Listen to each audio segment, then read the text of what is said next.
of the world had already been conquered and divided by colonial powers. There was no else in the world left to be conquered or divided by colonial powers.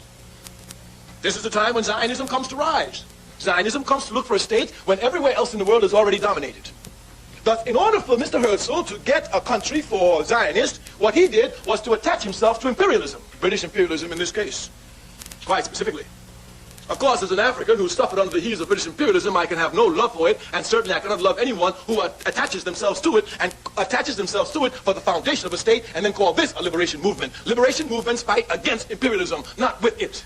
The legal foundation of the State of Israel is what is known as the Balfour Declaration. This declaration was issued in 1917. A man in the government of Britain named Balfour wrote a paper and promised the Jews a national home. The national home he promised them was an area which Britain was colonizing, Palestine. Palestine didn't belong to the British. Just like Ireland doesn't belong to the British, even though they have troops there. But here, these British imperialists signed a note and gave it to the Jews, and they accepted it. Where is the morality for this?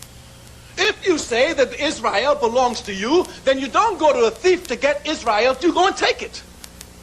Once you go to an immoral being such as British imperialism, and this is the basis for you getting the land, then clearly here those who are truly liberation fighters must question this. The Zionism is certainly not a liberation movement because it never fought against any imperialism. As a matter of fact, today, Zionism is the baby, child, and infant protector of imperialism in the Middle East.